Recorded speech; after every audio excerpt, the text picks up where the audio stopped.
l'adoration et le culte. J'espère que vous l'avez déjà remarqué comme moi, qu'au Congo, même à Bukavu, les gens aiment danser, n'est-ce pas? Les gens aiment chanter. Et vous trouverez les gens chantent même à Odei. Mtu alikufa, watu wiko waimba, wanacheka, wanadanser. Et les gens chantent les jours de la naissance d'un bébé. Lorsque les gens se marient, watu wanakuwa wiko naimba, ils dansent. C'est qu'on comprend dans notre pays, on comprend dans notre ville, que watu wakuwe triste ou heureux, ils chantent, ils dansent. La question est celle de savoir, leur chanson est fondée sur quoi? Est basée sur quoi? Mais ce que je voulais vous dire ce matin, nous en tant que des chrétiens, lorsque nous chantons, notre chant doit être basé sur la prédication de la parole de Dieu. Doit être basé sur la vérité. Parce qu'en lisant ce passage, nous voyons deux piliers. Que Jésus entre, c'est une histoire de la femme samaritaine avec Jésus. Et il y a deux piliers que Jésus soulève dans ce passage. Que les vrais adorateurs adoreront le Seigneur en esprit et en vérité. Et je vais y revenir plus tard. C'est que nos chants devraient refléter les vérités et nous faire méditer sur ce que Dieu dans la Bible nous a révélé à propos de lui-même. La Bible nous révèle notre Dieu en tant que qui? En tant que Père, en tant que Fils et en tant que Saint-Esprit. Un Dieu qui ne change pas. Un Dieu souverain. Un Dieu de sagesse qui ne commet pas d'erreur. Un Dieu qui est saint, qui hait les péchés d'une haine parfaite. C'est un Dieu juste. C'est un Dieu qui doit punir les péchés et récompenser la justice. C'est un Dieu de bonté. C'est un Dieu de miséricorde. C'est un Dieu d'amour. C'est un Dieu de grâce. C'est un Dieu qui se réjouit lorsqu'il voit les pécheurs acceptent de se repentir. Acceptent de retourner vers lui. De revenir vers lui. Et il fait tout cela pour sa gloire. Et c'est ce Dieu-là qui nous invite à l'adorer en esprit et en vérité. C'est ce Dieu-là qui nous invite à l'adorer en esprit et en vérité. Mes frères, sœurs et sœurs, Dieu cherche ceux qui vont l'adorer en esprit et en vérité. Sauf si Christ nous aide. Dieu cherche ceux qui vont l'aimer. Parce qu'en d'autres termes, l'adoration, adorer Dieu, ça signifie encore aimer. Dieu cherche ceux qui vont l'aimer parce que toute l'adoration découle de cet amour. C'est pourquoi Jésus parle de l'esprit. Il parle de l'esprit. C'est que ici, l'esprit ne sont pas des choses physiques. Par exemple, la musique. Par exemple, la lumière, l'ambiance qu'on voit dans l'église. Ça, ce sont des choses physiques. Ce n'est pas ça ce que Jésus voit, ce que Dieu voit. Quand on dit ah, l'eau chanson est quoi mzuri quoi, l'eau valimba mbaya wa, l'eau quoi ta ambiance mukilt. Ce n'est pas ça ce que Dieu cherche. Ça, ce sont des choses physiques. Et Jésus est en train de dire quoi? Que Dieu n'est pas là pour être chéri. En disant que oh, Mungu lona nyimbo ai. As-tu attendu le chant? As-tu attendu que les sons étaient bien réglés? Toutes les voix étaient bien accordées. Pourquoi? Parce que nous pouvons avoir des belles chansons physiques aimées par des personnes qui ne connaissent pas Christ. Des personnes qui ne connaissent pas Jésus. Que c'est possible que ça soit trompeuse. Que c'est possible que cela est fait par les hypocrites.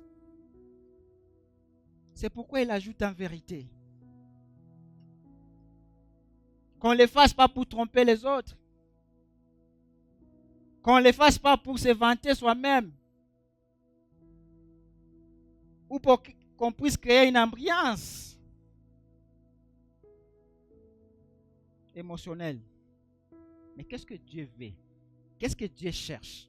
Dieu, il cherche les gens, comme vous et moi, qui vont l'aimer et qui vont l'adorer. C'est ce que Dieu cherche. Et beaucoup de gens interprètent les mots esprit mal. Qu'est-ce que les gens pensent? Les gens, ils pensent que parce qu'on parle la langue, vous êtes au culte et vous voyez les gens, ils parlent, je ne sais pas quoi, c'est que les gens appellent à parler en langue. Lorsqu'ils voient les gens tombent, parce que la musique était très bonne, qu'il y a un bon volume, donc on a loué Dieu. Mais j'aimerais encore vous dire que la louange que Dieu cherche, que la louange que Jésus cherche, trouve ses racines dans nos cœurs. Trouve ses racines dans nos cœurs. C'est ça que Dieu regarde. Dieu ne regarde pas l'aspect extérieur. Il regarde l'aspect intérieur. Parce que la louange que Jésus-Christ cherche trouve ses racines dans nos cœurs. Mais j'aimerais encore poser une question, mes chers amis. Actuellement, qu'est-ce qui plaît le plus au Seigneur? Qu'est-ce qui plaît le plus à Jésus-Christ? Est-ce votre culte privé ou votre adoration publique? Comme nous sommes ici. Et c'est ça qui plaît à Dieu. Et c'est ça qui plaît à Jésus-Christ.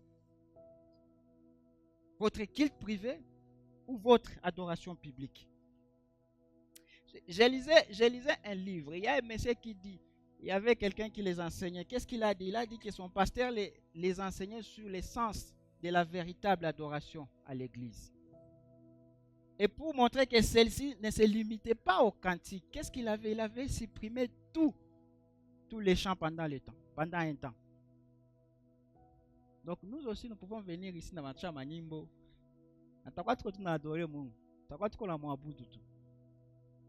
Parce que nous devons aussi penser à une autre manière de comment adorer Dieu. Ce n'est pas seulement en chantant. Mais qu'est-ce que Christ nous dit? Nous devons l'adorer en vérité et en esprit. C'est que dans ce passage, on voit la femme samaritaine. Et qu'est-ce que la femme samaritaine fait? Il demande à Jésus quand ou comment adorer.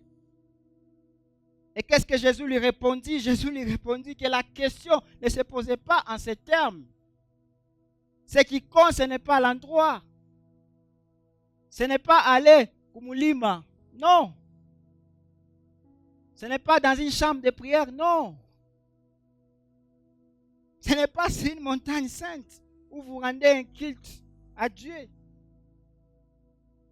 Mais dit, c'est pourquoi et comment vous offrez vous-même. Vous offrez vous-même au Seigneur dans l'adoration. Comment est-ce que vous offrez vous-même au Seigneur dans l'adoration? Et Paul est en train de dire dans Romains chapitre 12, verset 1, offrez vos cœurs comme un sacrifice vivant. C'est partout, de là où vous êtes, de là où vous faites vos business. Ainsi de suite, Dieu peut être adoré. Si et seulement si nos cœurs sont disposés à l'adorer en vérité. En vérité, c'est-à-dire quoi? C'est-à-dire dans la connaissance de la parole de Dieu. et inspiré, c'est-à-dire motivé par l'Esprit de Dieu. Toute notre vie devrait être une adoration à Dieu, un acte de louange à Dieu. Pas seulement en étant ici au culte. Nous ne pouvons pas penser que j'ai adoré Dieu parce que j'ai chanté à l'église, parce que j'ai pris la Sainte Seine, que j'ai adoré, ou soit écouter la parole de Dieu, bien que ce sont des manières d'adorer Dieu. Mais Jésus, qu'est-ce que Jésus dit dans ce passage? Jésus dit qu'il ne s'agit pas d'un endroit ou même une action, mais plutôt d'offrir nos corps comme un sacrifice vivant dans ce que nous faisons. Nous devons adorer Dieu. Par exemple, si vous construisez une maison, vous pouvez aussi utiliser ce moment pour adorer Dieu. En conduisant la voiture, vous pouvez aussi adorer Dieu. C'est un acte de louange. Quand tu parles à quelqu'un, c'est un acte aussi de louange. Je le fais d'une manière qui est tellement animée par Dieu. Si vous êtes enseignant, lorsque vous enseignez, lorsque vous travaillez, si vous travaillez, faites cela d'une manière qui est tellement animée par Dieu. C'est un acte de louange. Sans l'Esprit de Dieu, nous ne pouvons pas adorer Dieu en esprit et en vérité. Sans l'Esprit de Dieu, nous serons en train de nous plaire à nous-mêmes. Sans l'Esprit de Dieu, nous serons mécaniques. La parole de Dieu est l'inspiration de l'Esprit. C'est que l'adoration doit être basée sur les vérités enseignées dans la Bible et non pas sur nos opinions personnelles. Et Jésus a dit à la femme samaritaine, verset 14, qu'est-ce qu'il dit? Dieu est esprit. Il faut que ceux qui l'adorent en esprit et en vérité. Adorer en vérité, c'est d'adorer Dieu tel qu'il est révélé dans la Bible. Lorsque Jésus dit qu'il faut adorer Dieu en esprit, il ne parle pas du Saint-Esprit, mais de notre esprit. Et a été créé à l'image de Dieu. Vous êtes un esprit qui habite dans un corps. Et le Seigneur a prévu que votre esprit communique avec le vôtre. C'est que l'adoration, c'est la réponse de votre esprit à celui de Dieu. Quand Jésus nous dit d'aimer Dieu de tout notre cœur et de toute notre âme, il implique notre adoration doit être authentique. C'est-à-dire quoi? Je n'ai pas une vie de l'église et une vie au quartier. Une vie du travail. Une vie du business. C'est que nous devons adorer Dieu d'une manière authentique et sincère. En tant que chrétiens, nous devons avoir une seule vie. La face que vous montrez ici, ça doit être la même face que vous montrez au quartier, dans vos business, au travail, à l'école. Ça doit être la même face, c'est ce qu'il est en train de dire. L'adoration, il ne s'agit pas seulement de prononcer les bons mots. Nous devons penser à ce que nous disons. Et je lisais je lisais un livre, et quelqu'un a dit que une louange du bout des lèvres n'a aucun sens. Elle est sans valeur. Elle insulte Dieu. Quand nous adorons le Seigneur regarde l'attitude de notre cœur. Et quand vous lisez Samuel chapitre 16, versets 7 et 21, qu'est-ce qu'elle dit? La Bible dit, l'homme regarde à ce qui frappe les yeux. Mais qu'est-ce que Dieu regarde? Dieu regarde au cœur. Dieu regarde l'intérieur. Et Dieu veut que nous l'adorions de l'intérieur vers l'extérieur. Jésus ne veut pas qu'on adore le Père avec hypocrisie. Parce que suivant cette histoire de la femme samaritaine, comme je l'ai dit plus tôt, ils allaient adorer Dieu où? À Jérusalem. Ce qui est comparativement aux gens de Bukavu. On a un autre visage. Lorsque nous venons adorer Dieu le dimanche, nous avons un autre visage. Et après qu'il tient encore un visage. Mais Jésus dit que nous devons adorer Dieu en vérité. Et cela implique quoi? Implique en lisant la Bible. Cela implique en priant à la maison. Que personne ne vous le force. Que personne ne vous le demande. C'est ça les implications ici. Esprit pour le faire en vérité, il faut que lui-même il intervienne. Et la Bible nous dit, c'est lui l'auteur ultime. C'est lui qui doit nous révéler ce que nous devons faire.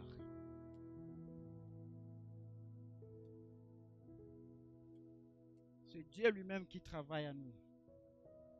Et d'ailleurs, comme Dieu, il est esprit, c'est lui qui nous révèle les choses à faire.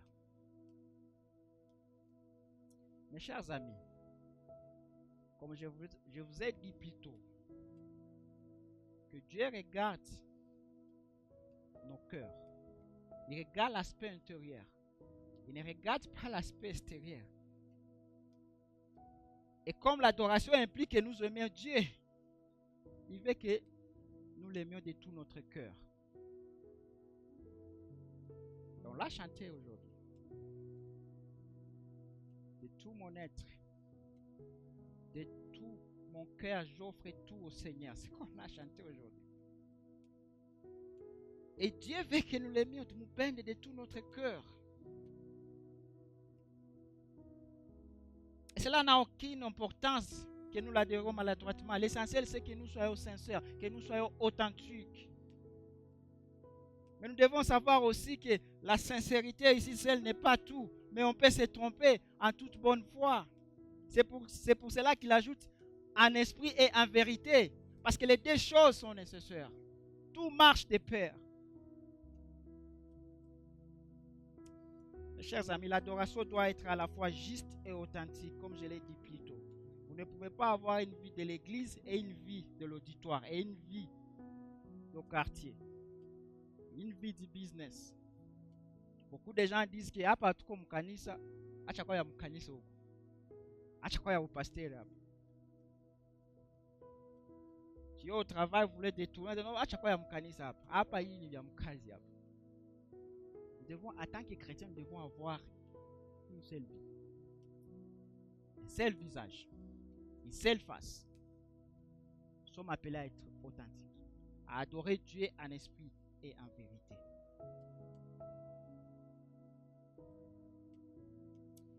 Parce que l'adoration qui plaît à Dieu vient du fond de nos cœurs et reste attachée à la parole de Dieu. Elle met en jeu notre cœur et notre tête. Mes chers amis, aujourd'hui on célèbre la Pâque. Et comme on célèbre la Pâque aujourd'hui, j'aimerais encore ajouter que l'adoration chrétienne ne se fait dans aucun autre temple que le temple du corps de Jésus-Christ. Et c'est fait à travers le corps crucifié et ressuscité de Jésus-Christ. C'est ça la véritable adoration. En tant que des chrétiens, nous devons savoir cela. Haiko kumulima, haiko kutemple ingine, temple moja ni nini? C'est le corps de Jésus-Christ.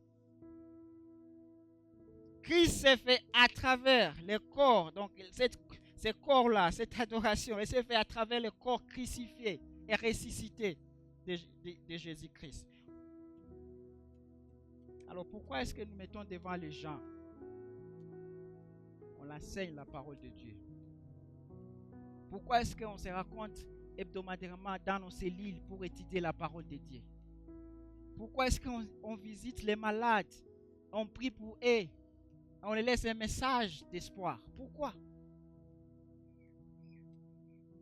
Pourquoi est-ce qu'on visite les malades et tu sais que ce monsieur va mourir demain ou après-demain, même aujourd'hui? Pourquoi? C'est à cause de l'espoir de l'évangile et de l'espoir de la résurrection. C'est pour cela que nous faisons tout cela.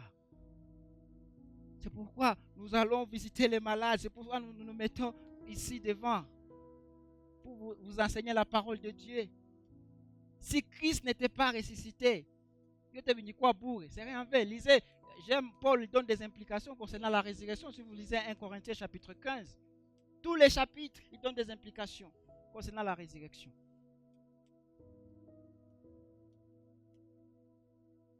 Et vous devez aussi savoir, comme je dis, on fait tout cela à cause de l'espoir de l'évangile et l'espoir de la résurrection.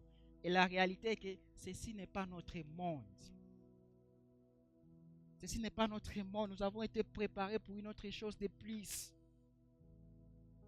À cause de la résurrection de Christ, il nous change. Donc cette résurrection nous change. Cette résurrection nous donne l'espoir. Cette résurrection nous transforme. Et parce que cette résurrection nous transforme, nous allons propager la parole de Dieu. Nous partons chercher les non-croyants, ceux qui ne croyaient pas en Christ, pour qu'en fait, eux aussi, ils puissent croire en Christ. Dans des différents endroits, nous partons. Parce que la résurrection change notre social. Nous pensons à ce que Christ a fait pour eux et pour nous différemment. Parce que cela change notre missiologie. C'est ça le poids de la résurrection.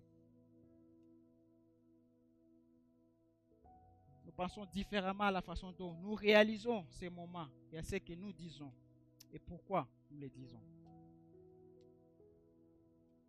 Chers amis, maintenant, nous savons que notre travail à Ikoyaboure n'est pas vain. C'est pourquoi la doctrine, quand on parle de la doctrine de la résurrection, est si importante. Parce que la résurrection change notre compréhension de nous-mêmes en tant que des êtres humains, en tant que des chrétiens. Ça change notre compréhension de nous-mêmes. Elle change ce que nous attendons par la justification. Elle change ce que nous attendons par l'adoption. Peut-être que vous avez une conception à la justification. Dit, moi je suis justifié devant Dieu parce que je chante, parce que je viens à l'église, parce que je donne mes offrandes, parce que j'aide les gens. Mais lorsque vous comprenez l'importance ou le poids de la résurrection de Christ, ça doit changer notre compréhension. Ça change ce que nous attendons par la justification, par l'adoption, par la sanctification, par la glorification. Elle modifie notre compréhension. Pourquoi est-ce qu'elle modifie notre compréhension?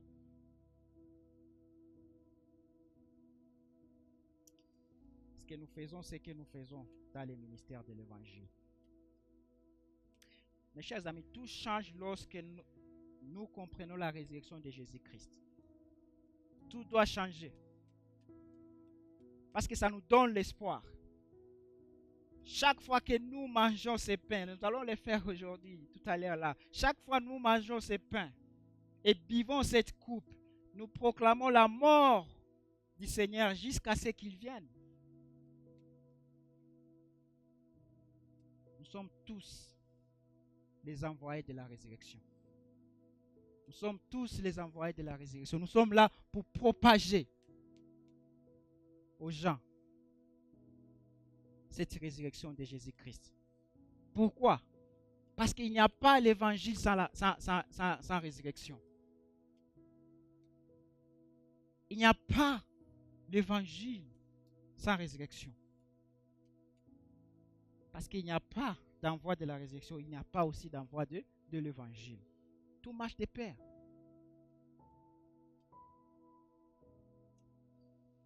J'aimerais finir. Qu'est-ce que Jésus dit?